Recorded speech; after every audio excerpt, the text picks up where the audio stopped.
Good morning. Before I introduce Robert, I would like to make a brief statement.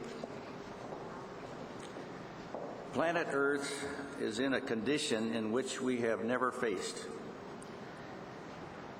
We don't notice it here in Grand Rapids. The problem of overpopulation and pollution of its natural systems of air, water, and waste produced by human endeavors are the major problems of this civilization. Robert Kennedy is one of a leadership role, and a leadership role is making a major contribution in the cleanup of this planet. I hope you will read his latest book, Crimes Against Nature.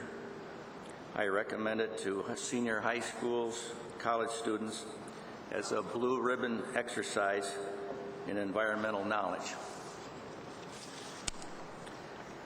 Robert Kennedy Jr.'s reputation as a resolute defender of the environmental stems from a litany of successful legal actions. Mr. Kennedy was named one of the Time magazine's Heroes for the Planet for his successful in helping river keepers lead the fight to restore the Hudson River. The group's achievement helped spawn more than 125 waterkeeper organizations around the globe. Mr. Kennedy serves as senior attorney for the National Resources Defense Council, chief prosecuting attorney for the Hudson River Keeper, and president of the Waterkeepers Alliance. He is also a clinical professor and supervising attorney at Pace University School of Law's Environmental Litigation Clinic, and is co-host of Ring of Fire on Air America Radio, and on and on. I have known him since Traverse City about 4 years ago when he was speaking up there, and I was in the audience, and I gave him my book, Economicology. And I was really impressed when he held it up and he says, this is a way to go. So that gave me a lot of confidence that I was doing the right thing since 1965. And so at this time, I would like to introduce my friend Robert Kennedy.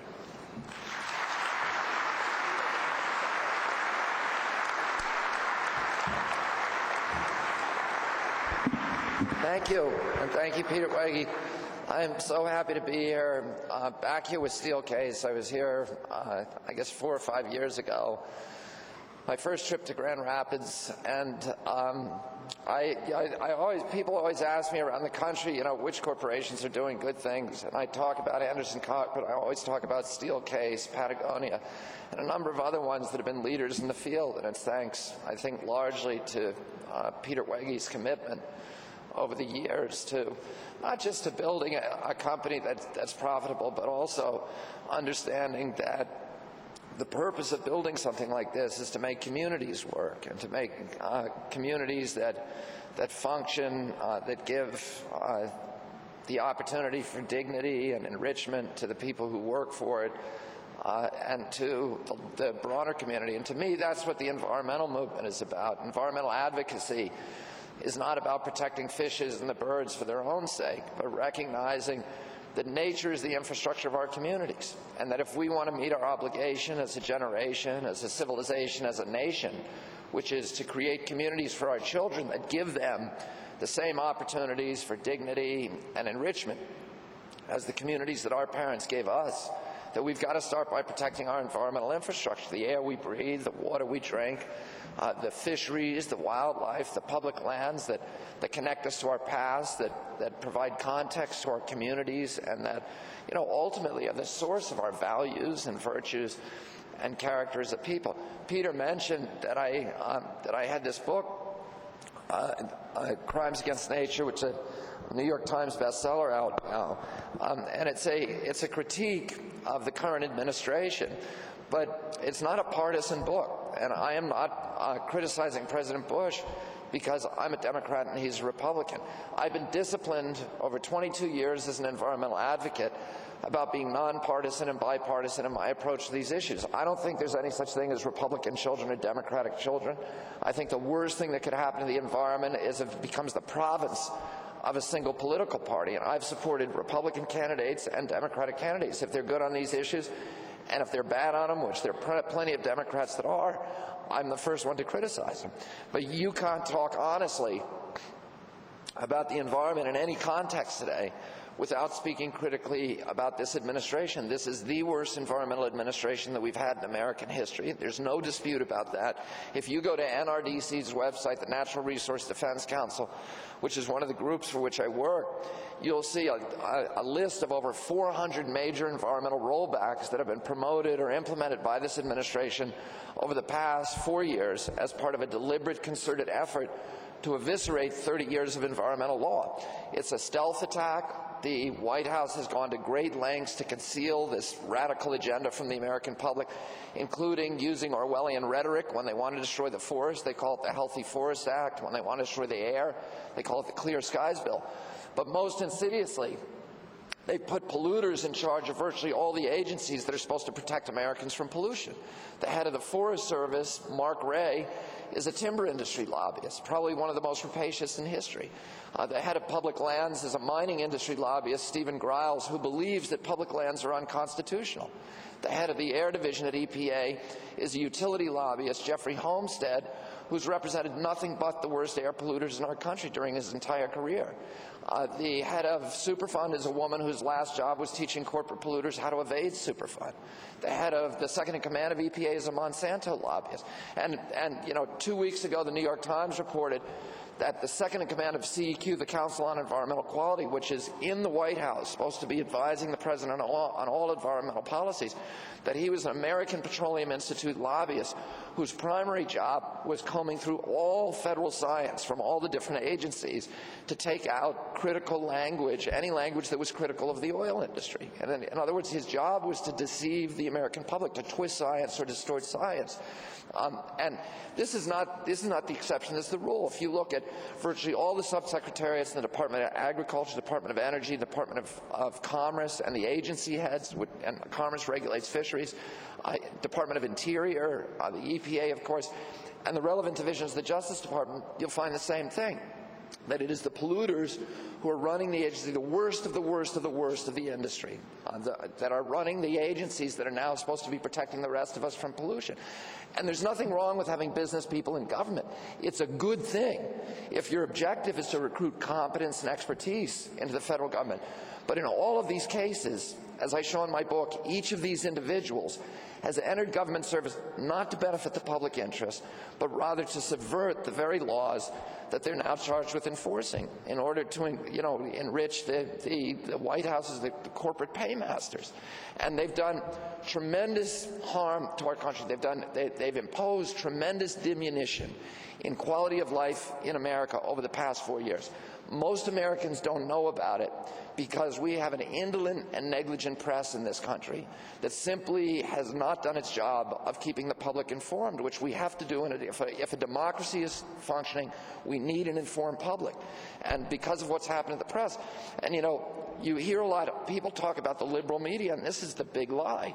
This is like Joseph Goebbels said, the big lie. The biggest lie is that there's a liberal media in this country. If you look at, there's a right-wing media, and if you look at now where most Americans are getting their news, it's disproportionately coming from the right-wing media. According to a recent Pew report, 30% of Americans say that their principal news source is talk radio, which is 90% dominated by the right. Another 22% say that it's coming from their principal source of news is one of 3 cable news networks, Fox News, CSNBC, or MSNBC, which are all dominated by the right. And then 10% say their primary news source is Sinclair Network, which is the most right-wing of all, which is the largest television network in this country. The head of Sinclair, who's a former pornographer, requires all 75 of his local affiliate stations to take a pledge that they will not report critically of this president or of the war in Iraq. And then the rest of us are getting our news largely from the traditional corporate media, ABC, NBC, CBS, and CNN, which don't have any particular ideology except for their own pocketbook. And unfortunately, most of those those networks, those broadcasters, in fact, all of them are now owned by giant multinational corporations that have a lot of deals, have subsidiaries that have a lot of deals with the government, and are very reluctant for those reasons to criticize government officials, which, the news source has to speak truth to power. And, this happened, the decline of American journalism really began in 1988 when the Reagan administration abolished the Fairness Doctrine. We had a law in this country from 1928, which at the dawn of commercial radio, that said that the airwaves belonged to the public, that the broadcasters used them, but only with the proviso that they used them to promote the public interest and to advance American democracy. This is what the law said. They had to do, there were 3 requirements in the Fairness Doctrine. Number 1, that the broadcasters avoid corporate consolidation. They had to have local control and diversity of control. Congress wanted to make sure that farmers in Kansas could get crop reports, people in North Dakota could get tornado warnings, that people in the South could get country music, and you wouldn't have a couple of corporate epicenters who were dictating, the programming and content to the American public. But today, as a result of the abolishment of the Fairness Doctrine, 6 giant multinational corporations now control almost every one of the 14,000 radio stations in America, all 6,000 television stations in America, 80% of our newspapers, all of our billboards, and most of the big internet content providers. So you essentially have 6 guys who are determining what Americans hear as the news. And the news departments have become corporate profit centers. They no longer have an obligation to serve the public interest. They used to have an obligation. The 2 other requirements of the Fairness Doctrine were, number 1, that they inform the public of issues of public import. That's why they have news hours on television. The networks didn't want to have a news hour at 6 o'clock. They were forced to do it by the law because Congress said whether the public wants to hear it or not, you have to tell them what's going on in this country. And the public doesn't want to, we want bread and circuses. We want entertainment. So we don't really want to watch the news. And the news departments have always been money losers for the networks. They did it because they were forced to do it. They were forced to tell us news of public import. Last year, according to Tyndall News Service, which analyzes the content of television content, only 4% of the 15,000 minutes of network news were devoted to the environment. And most of those were like public interest stories of whales caught in sea ice, or a tiger escapes from the zoo, and they weren't discussing the issues that we really need to understand and comprehend in order to make rational decisions in our democracy. The final requirement of the Fairness Doctrine was that they tell both sides of the story. You couldn't have had a Fox News under the Fairness Doctrine. You couldn't have had a Rush Limbaugh 24 hours a day, the same message on the same station. You could have had Rush, but then you would have had to balance him with somebody on the other side. But what happens, of course, if you remove that requirement, the incentive is for the radio broadcasters to never include liberal or progressive content on their shows, because it's much more difficult to get advertising. I have a show, as Peter mentioned a moment ago, on Air America Radio. Well, Air America is really hobbled because it's a progressive station or progressive network. We have been blackballed by most of the big advertisers. We can't get advertising. We've been blackballed by the pharmaceutical industry, by the automobile industry, by the chemical and oil industry, and a lot of other individual corporations who we've criticized. And that's the nature of progressive radio. So the easiest thing for the networks to do is just run right-wing radio all the time, and that's what's happened in this country. 90% of radio is now owned by the right. And this was abolished. The Fairness Doctrine was abolished by Ronald Reagan in 1988 as a favor to the big studio heads who helped him get elected and who wanted now to consolidate and own all the networks, and also to the Christian right, which at that time was already planning the takeover of AM radio. And what's happened is the news departments have become corporate profit centers. They no longer have any obligation to serve the public interest. So their only obligation is to their shareholders.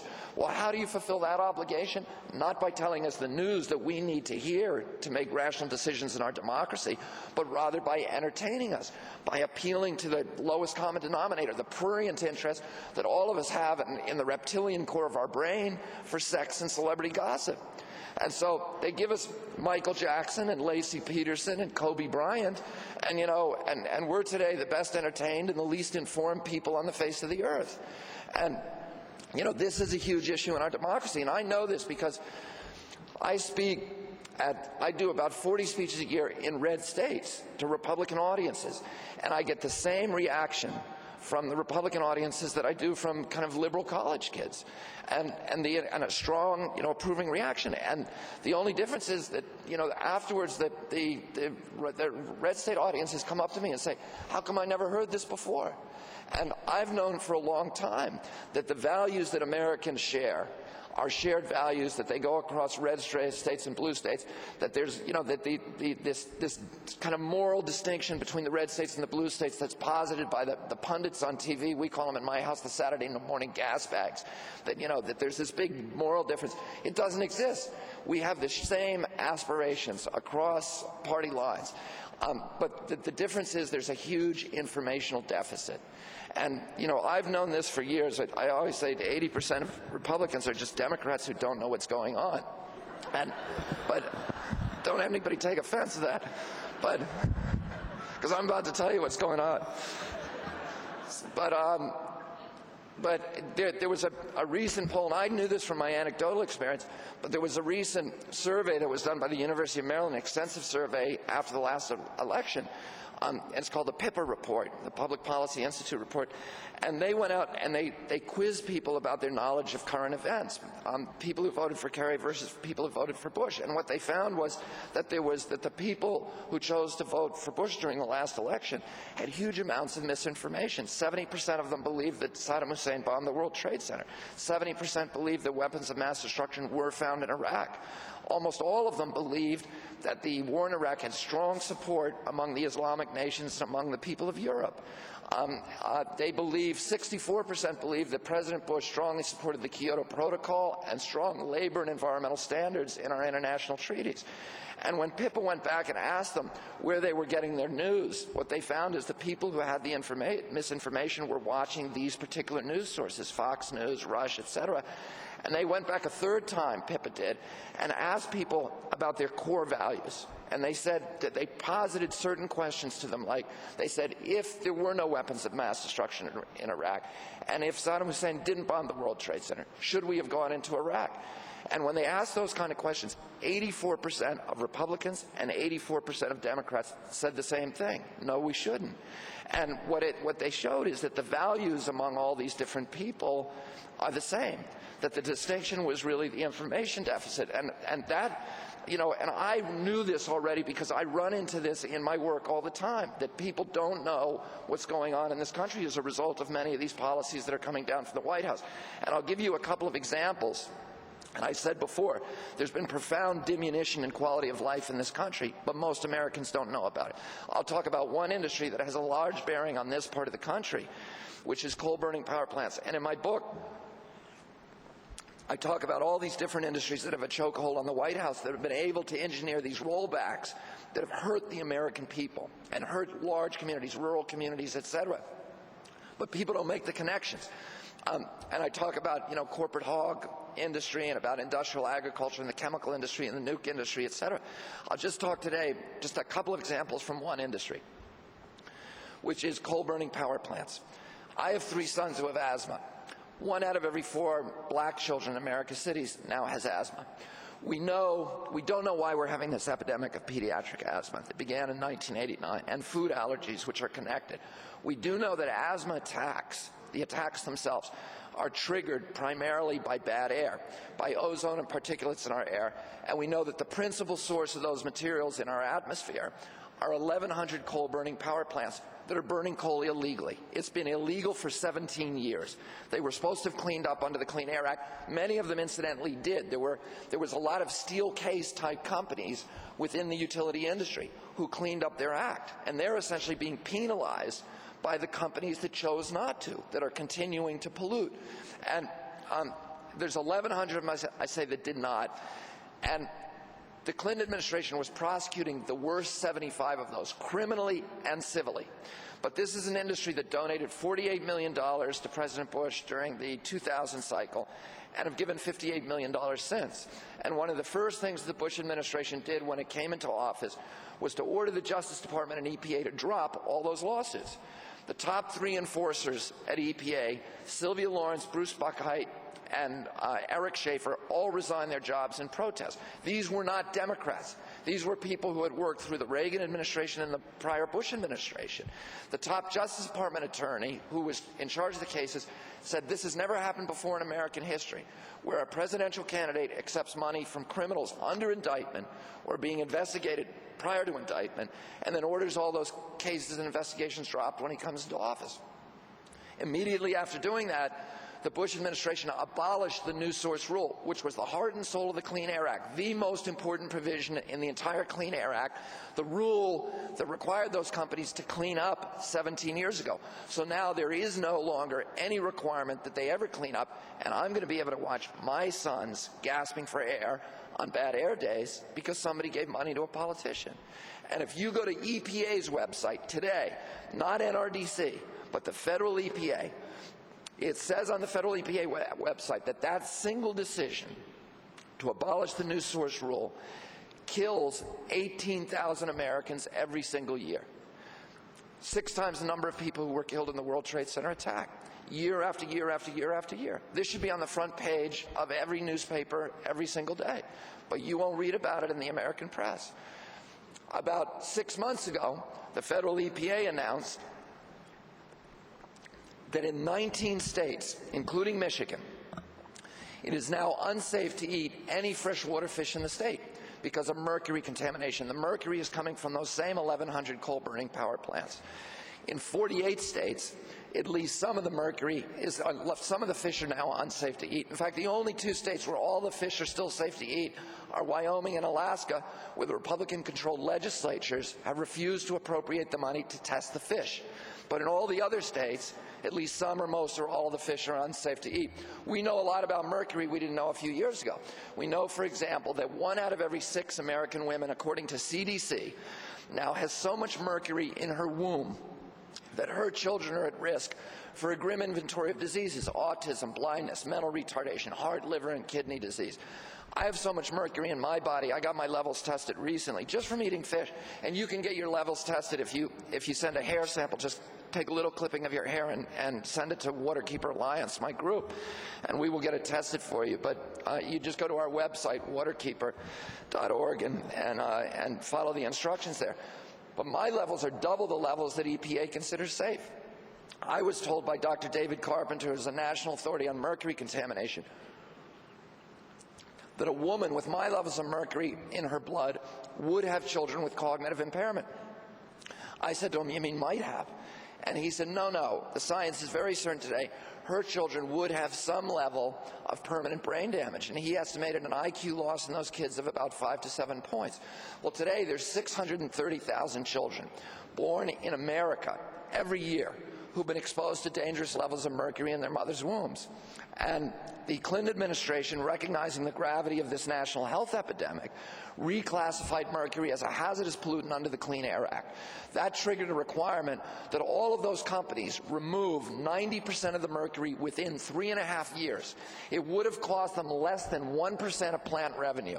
You know, we already require this in Massachusetts and other states and in Europe. The technology is available. We know that it works. We also know that when they use it, the fish downwind of them clean up within 3 years, purge themselves of the mercury.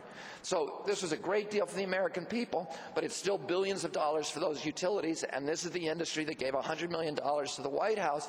And about 12 weeks ago, the White House announced that it was abolishing the Clinton-era rules and substituting instead rules that were written by utility industry lobbyists that will require the industry to never have to clean up its mercury. The rules say on their face that the industry has to clean up 70% of the mercury and not for 15 years, which by itself is outrageous. But in reality, the utility lawyers who wrote this new rule wove so many loopholes into it that the utilities will be able to challenge it almost certainly successfully and certainly forever. And they will never, in real life, ever have to clean up any additional mercury. And, you know, we're living today in a science fiction nightmare where me and the parents of millions of American kids who have asthmatic kids are bringing kids into a world where the air is too poisonous for them to breathe because somebody gave money to a politician. And where me and most of the people in this country are now, you know, most of the children in this country, including virtually all the children in Michigan, are being born into a world where they can no longer engage in the seminal primal activity of American youth, which is to go fishing with their father or mother and come home from the local fishing hole and come home and eat the fish safely because somebody gave money to a politician. I live 3 hours south of the Adirondack Mountains. I take my kids fishing and hiking and hunting there and skiing and camping. This is the oldest protected wilderness on the face of the earth. It's been protected as forever wild since 1888. We had a right, the American people, to believe that generations of our citizens would be able to enjoy those pristine lakes and those, you know, aboriginal forests unspoiled. But today, 1/5 of the lakes in the Adirondacks is now sterilized from acid rain, which is coming from those same coal-burning power plants and which has destroyed the forest cover on the high peaks of the Appalachian from Georgia all the way up into northern Quebec. And this president has put the brakes on the statutory requirement that those utilities clean up the sulfur dioxide, and directly as a result of that decision, the EPA announced this year that sulfur dioxide levels had gone up in America's air for the first time since the Clean Air Act was passed. Not just a little bit, but an astronomical 4% in a single year. I was, last May, or a year ago in May, I flew over the coal fields of the Appalachian Mountains where this coal is coming from, over Kentucky and West Virginia, and I saw something that if the American people could see it, there would be a revolution in this country. We are cutting down the Appalachian Mountains with these giant machines called drag lines that are 22 stories high. One of these machines, they cost $500 million for one machine, and they practically dispense with the need for human labor.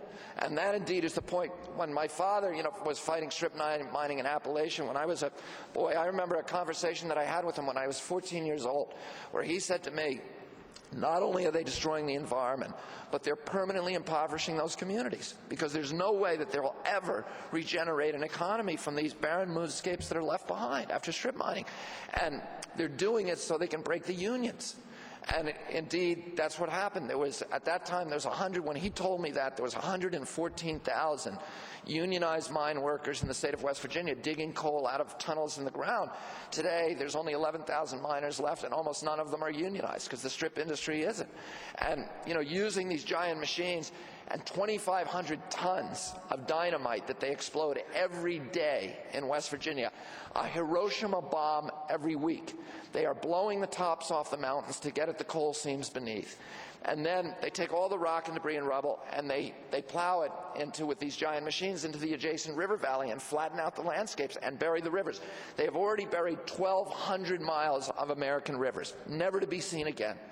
And if this president has his way, they will flatten an area of the Appalachians the size of Delaware. And this is the Department of Interior that says this. Not me, it's the Department of Interior. And it's all illegal. You cannot, in the United States of America, take rock and debris and rubble and dump it into a waterway without a Clean Water Act permit. And you could never get a Clean Water Act permit to do such a thing. So we sued them. My friend Joe Lovett handled the suit in front of Judge Charles Hayden, this wonderful, crusty old federal judge who died about 2 weeks ago in West Virginia. And he said the same thing I said. He said it's all illegal. It's been illegal since day one. And he enjoined all mountaintop mining. 2 days from when we got that decision, Peabody Coal and Massey Coal met with the White House, to whom they'd given millions of dollars, and the White House rewrote one word of the Clean Water Act to change 30 years of statutory interpretation, the definition of the word fill, to make it so that today it is legal in not just West Virginia, but every state, to dump rock, debris, rubble, garbage, solid waste, any solid material into any water body of the United States without a Clean Water Act permit. All you need is a rubber stamp permit from the Corps of Engineers, which you can get, you know, in the mail or sometimes over the phone. And this is what, you know, what we're dealing with today. This is not just an attack on our environment. It's a subversion, ultimately, of our democracy. And, you know, The polluting industries and their indentured servants in the political process have been ingenious over the past 2 decades about marginalizing environmentalists. And that's one of the reasons I'm so happy for people like Peter Wege, because he's a mainstream person and he's an environmentalist. But they have marginalized, he's somebody we can point to. But they have marginalized environmentalists as radicals or tree huggers or, as I heard the other day, pagans who worship trees and sacrifice people. But there's nothing radical about clean air and clean water for our children. And we're not protecting the environment, as I said before, for the sake of the fishes and the birds. We're protecting it for our own sake, because we recognize that it's the infrastructure of our communities. And if you talk to the people on Capitol Hill who are promoting these kind of rollbacks, and I've spent a lot of my time doing that over the past 10 years, because this all started in 1995. When this very anti-environmental Congress came in 1995 and started, doing these rollbacks. And one of the things that they invariably say to you, when I say to them, why are you doing this? You have children too. Why are you doing this? What they invariably say is, well, the time has come in our nation's history where we have to choose now between economic prosperity on the one hand and environmental protection on the other. And as Steele case has shown, that is a false argument. In 100% of the situations, good environmental policy is identical to good economic policy. If you want to measure the economy, and this is how we ought to be measuring it, based upon how it produces jobs and the dignity of jobs over the long term, over the generations, and how it preserves the value of the assets of our communities. If, on the other hand, we want to do what many of other companies other than Steelcase are doing, and what many of the people on Capitol Hill are promoting, which is to treat the planet as if it were a business in liquidation, to convert our natural resources to cash as quickly as possible, to have a few years of pollution-based prosperity, we can generate an instantaneous cash flow and the illusion of a prosperous economy, but our children are going to pay for our joyride. And they're going to pay for it with denuded landscapes and poor health and huge cleanup costs that are going to amplify over time and that they will never be able to pay. Environmental injury is deficit spending. It's a way of loading the cost of our generation's prosperity onto the backs of our children. And one of the things that I've done over the past 10 years is to constantly go around and confront this argument that an investment in our environment is a diminishment of our nation's wealth. It doesn't diminish our wealth. It's an investment in infrastructure, the same as investing in telecommunications and road construction. It's an investment that we have to make if we're going to ensure the economic vitality of our generation and the next generation. And I want to say this, that there's no stronger advocate for free market capitalism than myself. I believe that the free market is the most efficient and democratic way to distribute the goods of the land, and that the best thing that could happen to the environment is if we had true free market capitalism, because the free market promotes efficiency, and efficiency means the elimination of waste, and pollution, of course, is waste. And the free market, a true free market, would encourage us to properly value our natural resources, and it's the undervaluation of those resources that causes us to use them wastefully. But in a true free market economy, you can't make yourself rich without making your neighbors rich and without enriching your community. But what polluters do is they make themselves rich by making everybody else poor. They raise standards of living for themselves by lowering quality of life for everybody else. And they do that by escaping the discipline of the free market. You show me a polluter, I'll show you a subsidy. I'll show you a fat cat using political clout to escape the discipline of the free market and force the public to pay his production costs. It's a way of, corporations are externalizing machines. They're constantly looking for ways to get somebody else to pay their production costs. And one of the easiest ways to do that, if you're a polluting industry, is to shift your cleanup costs to the public by making it disappear into the air or water where somebody else is going to have to foot the bill of it. When those coal-burning utilities put mercury into the air that poisons our children's brains, and that poisons the fish. In my state, in New York, I buy a fishing license every year for $30. And the Constitution of the state of New York, as Michigan and every other state, says the people of the state own the fish of the state. They're not owned by the governor, the legislature, or the fisheries department, and they're certainly not owned by the Southern Company or the utilities, they're owned by the people of the state. The rule is, and this applies to all public trust assets, the air, the water, those assets that by their nature are not susceptible to private ownership, but are shared assets of the community. We also call them the commons, or the public trust assets, and they've been protected since ancient times, since Roman times, in the Code of Justinian and the Magna Carta. The fundamental right was the access of the public, the poorest, most humble people, to the commons, the air, the water, clean air, clean water, access to beaches, fisheries, the shared. And this is the rule. Everybody can use them. Nobody can use them in a way that will diminish or injure their use and enjoyment by others. And all environmental law is based upon that central fundamental citizen's right. And, of course, in a tyranny, the first thing that happens is industry comes in and privatizes the commons, steals the air from my children's lungs, which is what the Southern Company is doing. My kids own the air, but somebody is stealing it for them, so it's no longer safe for them to breathe. I own the fish in New York State. That's what the Constitution says. I paid $30 for the license, but I can't use them anymore. Somebody's privatized them. Somebody has turned them and figured out a way to turn that public trust asset into profits. And that's what most pollution is. It's a way that industry has of stealing the public trust asset, privatizing a public trust asset, and making it their own. And, and when they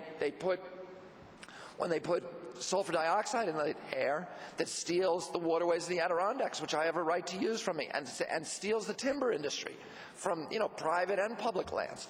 And when they put the ozone and particulates that kills 18,000 people a year, that cause a million asthma attacks, hundreds of thousands of lost work days, all of those impacts impose costs on the rest of us that should, in a true free market economy, be reflected in the price of that company's product when it makes it to the market. And what all the federal environmental laws were meant to do was to restore free market capitalism in America by forcing actors in the marketplace to pay the true costs of bringing their product to market and stop them from externalizing it and shifting it to the public. And what I do as an environmentalist, for Riverkeeper, we have 147 Riverkeepers now, including many in Michigan, in the UP and Grand Traverse Bay, and we have a Detroit Riverkeeper, and we have keepers all over the state. This is the Lake St. Clair Riverkeeper. And what they do is we don't even consider ourselves environmentalists anymore. We're free marketeers. We go out into the marketplace and we catch the cheaters, the polluters, and we say to them, we're going to force you to internalize your costs the same way that you internalize your profits. Because as long as somebody is cheating the free market, it distorts the entire marketplace. And none of us gets the advantages of the efficiency and the democracy that the free market otherwise promised our country. And if Steelcase is eliminating toxics in its processes and its competitors don't do the same thing, we are giving them, a subsidy that is putting them at a unfair competitive advantage to Steelcase and other responsible producers in the marketplace. And it disincentivizes good behavior. We want to incentivize good behavior by penalizing pollution, penalizing the externalization of costs. And that's what all the pollution laws are meant to do. And we have to understand in our country that there is a huge difference between free market capitalism, which democratizes the country, which makes us more efficient and more prosperous, and the kind of corporate crony capitalism which has been embraced in Washington, D.C. so much, which is as antithetical to democracy and efficiency and prosperity in America as it is in Nigeria. Corporations are a good thing. And I own a corporation, and they're a good thing. They drive our economy. But it's because they encourage people to take risks. They encourage accumulations of capital, which then can be used to create productivity and create jobs. And they're a good thing in our economy. They should not be running our government. And the reason for that is that corporations have a different aspirations for America than the rest of us do. Corporations do not want democracy. And they, unless you have kind of unique owners, which is not the rule, like, Peter Wegner, CFOs or CEOs, or leadership, which is not always the rule. This kind of leadership is penalized too often in the marketplace. As the competitors, the lowest common denominator, are given the incentives and the advantages. But corporations do not want democracy. They do not want free markets. They want profits. And the best way for them to get profits too often is to use our campaign finance system, which is just a system of legalized bribery, to get their hooks into a public official, then use that public official to give them monopoly control, to dismantle the marketplace, to give them a competitive advantage, and then to privatize the commons, to give them, to give them our, whatever it is the commons is, whether it's our treasury, by tax breaks, or whether it's the air, the water, the other shared assets of our society, to allow them to privatize that. And, that's why, from the beginning of our national history, our greatest political leaders, both Republican and Democrats, have been warning the American public against the corrosive impact of excessive corporate power. And, if you look at, often, this government has been able to, persuade the American people and a gullible press that the big threat to American democracy is big government. And of course, big government is a threat to democracy, but it's dwarfed by the threat of excessive corporate power. And, Teddy Roosevelt, who was a Republican, said that the United States of America would never be destroyed by a foreign enemy. But he warned that our democratic institutions would be subverted by what he called malefactors of great wealth, who would erode them from within. Dwight Eisenhower, another Republican, said in his most famous speech ever, he warned Americans against the domination by the military-industrial complex. Abraham Lincoln, the greatest Republican in our history, said during the height of the Civil War in 1863, I have the South in front of me, and I have the bankers behind me. And for my country, I fear the bankers more. And Franklin Roosevelt said during World War II that the domination of government by corporate power is, quote, the essence of fascism. And Benito Mussolini, who had an insider's view of that process, said essentially the same thing. He complained that fascism should not be called fascism, it should be called corporatism, because it was, quote, the merger of state and corporate power. And what we have to understand in our country is the domination of business by government is called communism. The domination of government by business is called fascism. And what our job is to walk that narrow trail in between, which is free market capitalism and democracy, and keep big government at bay with our right hand and excessive corporate power at bay with our left. And in order to do that, we need an informed public, and we need a vigorous, aggressive, and independent press that is willing to stand up and speak truth to power. And we no longer have that in the United States of America, and that really ultimately is a huge threat to American democracy. I want to say one last thing, or make one last kind of point, which is this, and it's the point I started off making, which is that the reason that we're protecting the environment is not for the sake of the fishes and the birds. It's for our own sake, because we recognize that nature enriches us. It enriches us economically, yes, the base of our economy. And we ignore that at our peril. The economy is a wholly owned subsidiary of the environment. But it also enriches us aesthetically and recreationally and culturally and historically and spiritually. And human beings have other appetites besides money. And if we don't feed them, we're not going to grow up. We're not going to become the kind of beings that our Creator intended us to become. When we destroy nature, we diminish ourselves. We impoverish our children. We're not fighting for those ancient forests in the Pacific Northwest, as Rush Limbaugh loves to say, for the sake of a spotted owl. We're fighting for those forests because we believe the trees have more value to humanity standing than they would have if we cut them down. And I'm not fighting for the Hudson River for the sake of the shad or the sturgeon or the striped bass, but because I believe that my life will be richer and my children, my community will be richer if we live in a world where there are shad and sturgeon and stripers in the Hudson, and where my children could see the small commercial fishermen, the traditional gear commercial fishermen of the Hudson in their tiny boats, the people that I've worked for 22 years to protect their livelihoods and their culture and their values and their property rights. These people who, many of the people I represent come from families that have been fishing the river continuously since Dutch colonial times, using the same methods that were taught by the Algonquin Indians to the original Dutch settlers of New Amsterdam, and then passed down through the generations. And, they've enriched not just the palate, but the culture of New York State. And I want my kids to be able to see these, these fishermen and women out in their tiny open boats with their ash poles and their gill nets, and touch them when they come to shore to wait out the tides, to repair their nets, and in doing that, connect themselves with 350 years of New York State history and understand that they're part of something larger than themselves. They're part of a continuum. They're part of a community. I don't want my children to grow up in a world where there are no commercial fishermen left on the Hudson, where it's all, Gordon Seafood and Unilever in 400-ton factory trawlers 100 miles offshore, strip mining the ocean with no interface with humanity. And I don't want my kids to grow up in a world where there are no family farmers left in Michigan or New York or Ohio or Iowa, where it's all Cargill and Smithfield Foods and premium standard farms raising animals in factories and treating their stock and their neighbors and their workers with unspeakable cruelty. And, polluting the air and the water in the process, emptying the rural landscapes and driving the final nail into the coffin of Thomas Jefferson's vision of an American democracy rooted in tens of thousands of independent freeholds owned by family farmers, each with a stake in our democracy. And I don't want my kids to grow up in a world where we've lost touch with the seasons and the tides and the things that connect us to the 10,000 generations of human beings that were here before there were laptops, and that connect us ultimately to God. And I don't believe that nature is God,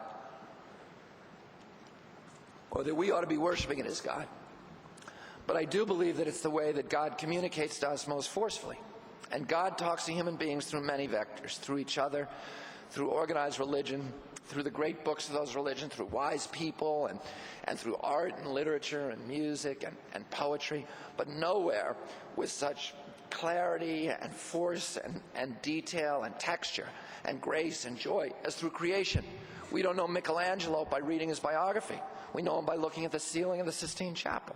And we know our Creator best by immersing ourselves in creation. That's where we go to sense the divine most clearly and most powerfully, and particularly wilderness, which is the undiluted work of the Creator. And, if you look at every religious tradition throughout the history of mankind, this central epiphany always occurs in the wilderness. Buddha had to go to the wilderness to experience self-realization and nirvana. Muhammad had to go to the wilderness of Mount Hira in 629 and climb to the summit in the middle of the night and wrestle an angel there to have the Ramadan, the final stanzas of the Quran, squeezed from his body. Moses had to go to the wilderness of Mount Sinai for 40 days alone to get the commandments. The Jews had to spend 40 years wandering the wilderness to purge themselves of the 400 years of slavery in Egypt. Christ had to go into the wilderness for 40 days to discover his divinity for the first time. His mentor was John the Baptist, a man who lived in the cave in the Jordan Valley and ate, locusts and dressed in the skins of wild beasts and ate the honey of wild bees. And all of Christ's parables are taken from nature. I am the vine, you are the branches, the mustard seed, the little swallows, the scattering the seeds on the fallow ground, the lilies of the field. He called himself a fisherman, a farmer, a vineyard keeper, a shepherd. The reason he did that, and it's the same reason all the Old Testament prophets and the Talmudic prophets and the Quranic prophets and even the pagan prophets like Aesop, they all did the same thing. All of them came out of the wilderness, and all of them were shepherds. And that daily connection to nature gave them a special access to the wisdom of the Almighty. And they spoke in parables and allegories and fables taken from nature to teach us the difference between right and wrong, teach us what the face of God looks like. And the reason that Christ and the other prophets used those parables drawn from nature was that's how they stayed in touch with the people. He was saying things like all the prophets that were revolutionary, that contradicted everything that the common people had heard from the literate, sophisticated people of their time, and they would have dismissed him as a quack. But they were able to confirm the wisdom of his parables through their own observations of the fishes and the birds. And they're able to say, he's not telling us something new. He's simply illuminating something very, very old, messages that were written into creation at the beginning of time by the Creator.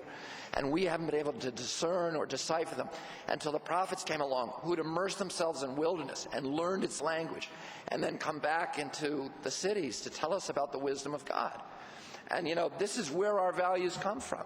Our deepest set spiritual and moral values. They come from wilderness, and that's why we are preserving the Arctic National Wildlife. Right? And it's not just these larger spiritual values, it's our national values, and particularly for the United States of America, we are rooted in wilderness. That's where our identity comes from. From the beginning of our national history, our greatest spiritual and cultural and political and, our leaders, our poets and writers were telling the American people, you don't have to be ashamed because you don't have the 1,500 years of culture that they have in Europe, because you have this relationship to the land and particularly to wilderness. And that's going to be the source of your values and your virtues and your character. And, Frederick Jackson Turner, who was our greatest American historian, said that in America, democracy came out of the forest. We wouldn't have developed the political and cultural institutions that define us as a nation without the wilderness. And if you look at every valid piece of classic American literature, the unifying theme is that nature is the critical defining element of American culture, whether it's Washington Irving or Hawthorne or Emerson and Thoreau or Jack London or Mark Twain or F. Scott Fitzgerald Hemingway. The first, international bestseller that we produced in this country was Nathaniel Hawthorne. And Hawthorne wrote these books, the Leather Stocking Tales, the Pathfinder, the Deerslayer, the Last of the Mohegans. And they're all about this character, Natty Bumppo, who's a creature of the American wilderness. And he has all the virtues that the European romantics associated with the American woodland. He was self-reliant, independent. He was a crack shot. He had courage, integrity, and kind of a wisdom and a gentleness of the forest. And they made him a bestseller in Europe, not because, it was good writing. It wasn't. It was atrocious. But because they really believed that there was a truth here, that there was a new character that was significant to the whole planet, that was being melded out of the American wilderness experience. And we believe that about ourselves, which is why we made him a bestseller here. And then a generation after that, you had Emerson and Thoreau come along, who've kicked off the trace of the European heritage, and they embrace nature as the spiritual parent of all Americans. And they say that if you're an American and you want to hear the voice of God, you've got to go into the forest and listen to the songs of the bees, the birds, and the rustle of the leaves. And if you want to see the American soul, you have to look in the mirror of Walden Pond. And our poets, Whitman, Frost, Emily Dickinson, Robert Service, our artists. We have two defining national schools of art. The Hudson River School, Thomas Cole, Frederick Church, Samuel F.B. Morris, Bierstadt, Cropsey, and then the Western School, which is Remington and Russell. And all of them painted these stark, indomitable, landscapes. El Capitan, the Sierra Nevada, Storm King Mountain, the Adirondacks, the Grand Canyon, etc. And, there's and where any kind of evidence of humanity is like ant-like and in ruins, there's other national schools of art that have painted nature. The British have their still lives, the French Natines have their garden and agrarian scenes. But the American artists chose to paint nature in its wildest state because they saw that as the way to capture the American soul and to capture our character. And, today we have an administration in Washington that looks at these vast green landscapes. And, they just see money, for short-term money for their corporate contributors. And they don't understand that this is where, our values come from, the values of our people and the things that define us as a nation. This is an administration that defines itself as an administration of values. But too often, I believe that the values that they actually claim to embrace are these hollow facades that mask the one value that, if you look at their feet, rather than their kind of seductive rhetoric, the one value they really consider worth fighting for. They say they're conservatives, but they have torn the conserve out of conservatism. They say they like free markets, but if you look what they're actually doing, they despise free markets. They love, they fight for corporate welfare and for capitalism for the poor and socialism for the rich. They say that they like property rights, but it's only when it's the right of a polluter to use his property to destroy or devalue his neighbor's property or the public property. They say they like law and order, but they're the first ones to let the corporate lawbreakers off the hook. And they say they like, local control and states' rights. But it's only when it means sweeping away the barriers to corporate profit-taking at the local level. And I'll give you an example. A couple of months ago, my cousin, Arnold Schwarzenegger, passed the toughest automobile emissions bill in 50 states because the automobile emissions, what they found, the Journal of Nature published a 10-year study showing that children in San Bernardino, 10% of the kids had permanent lung damage from automobile emissions. And, and the same is true in all the cities of California, the car culture. They said the federal law is not giving our citizens the protection they need. So they passed this very tough bill. Detroit is now suing the state of California, and the federal government is now saying that they are going to join Detroit in that lawsuit against the state. So much for, local control and states' rights. And I see the same thing when I'm fighting the hog industry in North Carolina or mountaintop mining in West Virginia, and the local people try to pass zoning ordinances and, zoning out these hog sheds or Massey or Peabody Coal from cutting down their mountains. And the first people they hear from is Ted Olson and the federal government saying, this is an interference with federal commerce. We're going to come down there with the hammer of the federal government and crush you if you try to do this. And, they say they love Christianity and vote Christianity so often, but to me it seems, and I've just written this, this book about St. Francis of Assisi, which is a children's book, it seems to me that too often that they violated the manifold mandates of the Christian faith, that we care for the environment, that we act as stewards, and that we treat our children with responsibility. And of course, environmental degradation is just an attack on our children. And, I'll just close by saying this, that these are, critical values to our country, to everything, to our humanity. And that I'll close with a proverb from the Lakota people that's been expropriated to some extent by the environmental movement, where they said we didn't inherit this planet from our ancestors. We borrow it from our children. And I would add to that if we don't return to our children something that is roughly the equivalent of what we received, that they'll have the right to ask us some really difficult questions. I want to thank all of you for having me here today, and also particularly to Steelcase for its commitment to those future generations and to those principles of sustainability. Thank you very much. We have just a couple of minutes to take a quick few questions if you want to bring up the House lights.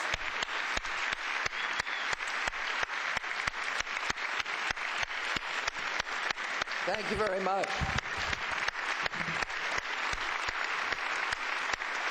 Thank you.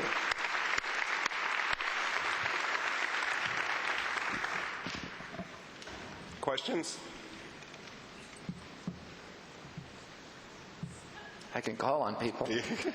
Okay. We have a question right there. Thank you. With the so-called energy crisis that we're in as an environmental advocate, I hear Bush now talking about drilling again in the Arctic and now releasing more permits for refineries.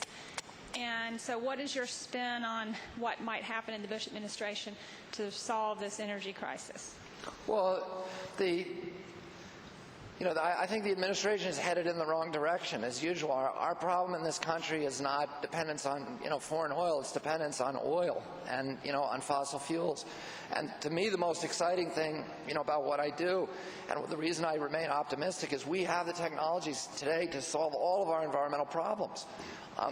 The thing we need is the political will. The technologies that are out there today are just astounding. And, Bill McDonough, I don't know if he's spoken to you yet, but he can tell you this, that, the stuff that is out there that is not being produced is stunning. It's so, and we have the absolute capacity to solve our problems using new technologies, and we should be making the switch now to renewables. But the place that this administration, the huge reservoirs of oil and BTUs that this administration have ignored are today in conservation, which is the cheapest way for us to make that transition and make it quickly. We could cut our fossil fuel just by simple, cost-effective conservation initiatives. We can cut our fossil fuel dependence in half. If we raise, for example, fuel economy on our automobile fleet by 1 mile per gallon, that's 2 Arctic National Wildlife Refuges full of oil.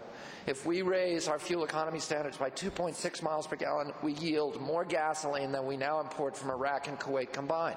If we raise fuel economy by 7.6 miles per gallon, which is very easy, Bill McDonough's out to produce a 100 mile per gallon car. And even these new plug-in hybrids are getting 500 miles per gallon. So, and that's what he's trying to do. That's what he's trying to do for 2008, to do these plug-in hybrids. And if we raise fuel economies by 7.6 miles per gallon, we can eliminate 100% of Persian Gulf oil imports into this country. And we had an opportunity to do this before, because Gerald Ford and President Carter passed fuel economy standards back in the 70s that would have got us to 40 miles per gallon by the year 2000. Because of that, and they went into effect in 1979, and they were graduated standards. At that point, our fleet average was about 18 miles per gallon. By 1986, we had gone up to 27.5 miles per gallon. And incidentally, automobile accident mortalities had been cut almost in half during that same period. So this caused, that extra fuel efficiency caused a oil glut in our country, where gasoline prices dropped to their lowest level in decades. And the Detroit and the oil industry went to David Stockman and to Ronald Reagan and persuaded them to roll back those standards, and they killed those standards. If we had, in 1986, if we had left those standards in place in 1986, we would not have imported, we would have been able to eliminate 100% of Persian Gulf oil imports into this country after 1986. You know, and if you think about what the implications of that, they're very far-reaching. We probably would not have had the Gulf War, the original Gulf War. The World Trade Center, therefore, would probably still be standing because it was our stationing the troops in Saudi Arabia during that war that, you know, that made us the target of these Islamic terrorists. And you know, we wouldn't be involved in this really humiliating quagmire that has hurt us so badly today. And this is a simple thing for us to do. And, you know, but we need leadership, political leadership, that's going to say the same thing that, you know, President Kennedy said in 1960, or President Roosevelt said in you know, at the outset of World War II. He said, you know, we are going to mobilize our technological capacity. We're going to produce a ship a day. We're going to produce 20,000 airplanes a year. And, you know, and people laughed at it. And they said, there's no way we're going to produce a battleship, 2 battleships a month.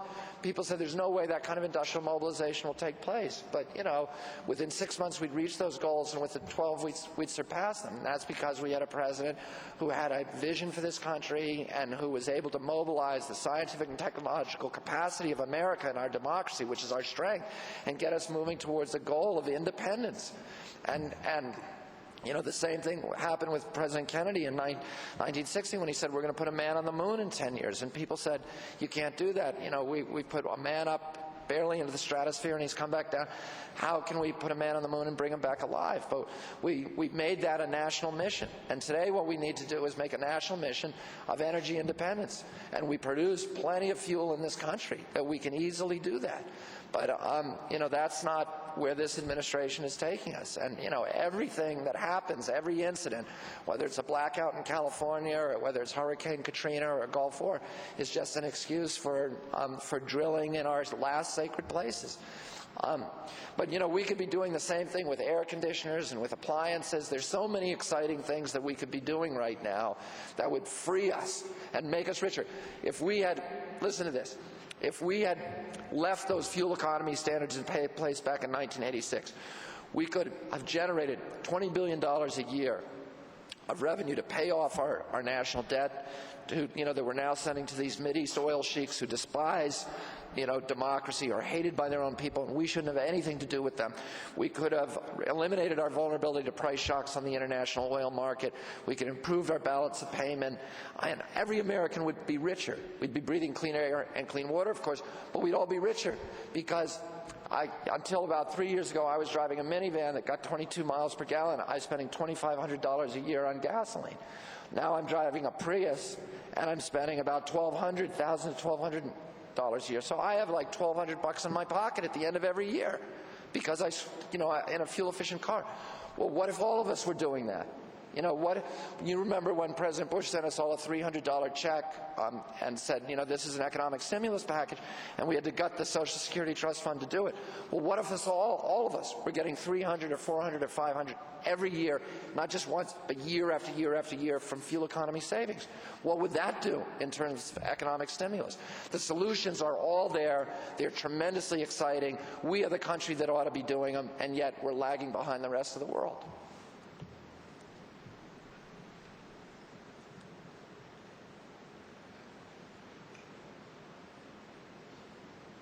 It should be on. If you just shout your question, I'll repeat it.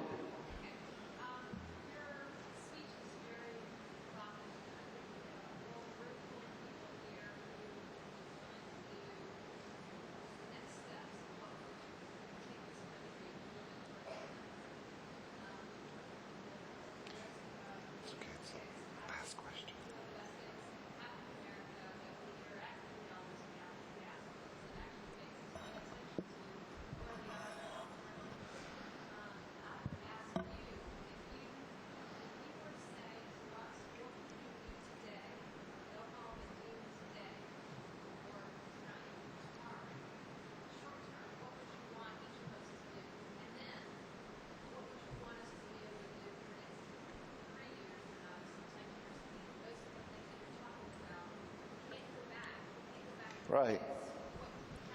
Okay, the question is, what can people do? And I'll give you a couple of things. I'll give you a couple of things. She was speaking in Japanese, and that was the translation.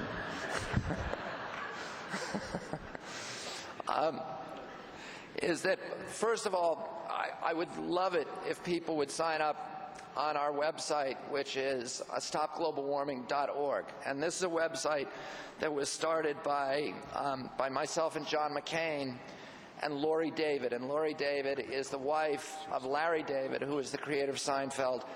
And they've used those resources that they got from Seinfeld to, basically channeling it into environmental protection. And Lori devised this, and then we've been leading this march, and it's a virtual march on Washington, D.C. to stop global warming. It's led by leading Republicans and Democrats.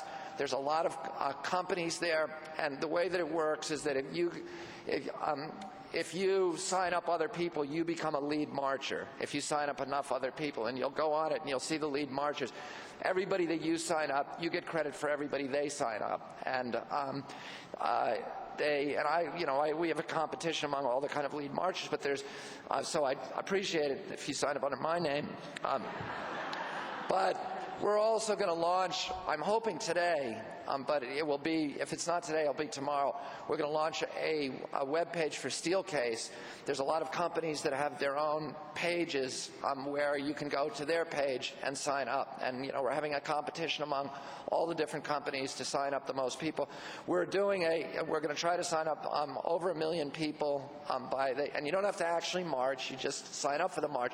Your children can sign up. Schools are competing against each other. The school that signs up the most students, that they win Larry David's Prius from Curb Your Enthusiasm.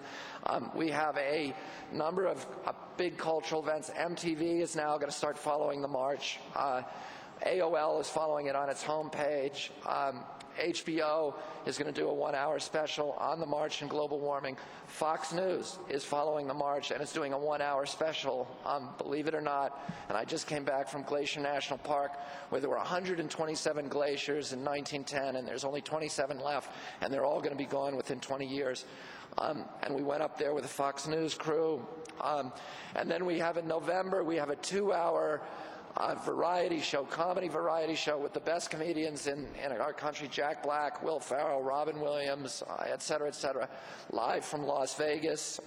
That's going to be like the Live Aid, centering people around the march. So I would love it if people would go home today and sign up for the march.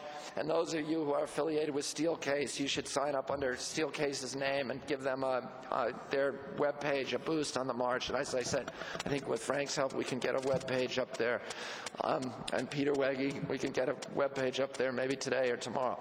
But the most important thing for people to do, the most important, is join an environmental group, because you should join a local one, hopefully a Riverkeeper, and a national one like NRDC or Sierra Club. We don't have the power, the billions of dollars that the polluting industry has on Capitol Hill, but we do have people power, and that's where we get our power from, our democracy. And when I walk into a senator's office, I can't say, we're going to get you, a Learjet to Scotland for a golf tournament, but I can say, that, if you don't do the right thing on this, we have 1 million members and we're going to tell them you're a bad guy. And that's really all that we've got for a lot of these senators. That's what they respond to. So the more people that sign up, the better it is. And I would urge you to sign up with NRDC. We also send you action alerts so that every week we will give you an assignment. And those of you who have the time to do it, it is very helpful, particularly people who are from the business community, because you get listened to more than other environmentalists. And we'll say to you, please send an email to this congressman. We on this bill today, we target it strategically. We know which congressmen can be moved, which ones are on the fence, and we ask you to do it. And we say, particularly if you're in certain zip codes or congressional districts or certain states, it's very important for you to contact this particular congressman on this day. And we send out daily or weekly action alerts that ask you to do those kind of things. So those are the things. And then, of course, in your business, what this company does is so important, because my message has always been, I've represented businessmen from the beginning. I joined the environmental movement to represent commercial fishermen, family businessmen who are trying to make a living and have a clean environment at the same time. And that gives me a lot of power when I go to Capitol Hill. I can get in and talk to people, and I'm not, just talking about crazy environmentalists. I'm talking about men and women who have lost their jobs, whose kids can no longer engage in their activity, and they're out hanging sheetrock or, tiling roofs because they can't join the commercial fishery because somebody polluted their fish. And that's a very compelling story from these people on Capitol Hill who look at the environmental movement as anti-business. I say we're not anti-business, we're pro-community, and communities can't function unless businesses function. And we have to have businesses that function in this country.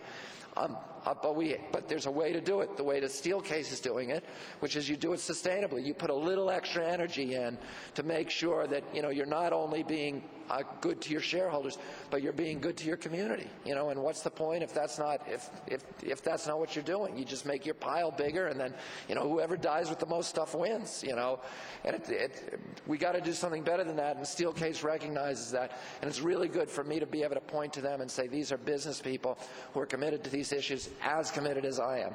And this is about all of us, and that's a very convincing argument. So, those are the things that are important for people to do, and those are things you can do. Go home, join the virtual March on Washington, stopglobalwarming.org, and join NRDC, the Natural Resource Defense Council, or Waterkeeper Alliance. Thank you all very much. Thank you. Lunch is going to be served back in the Warehouse Cafe, so we'll join you all there shortly. Thank you.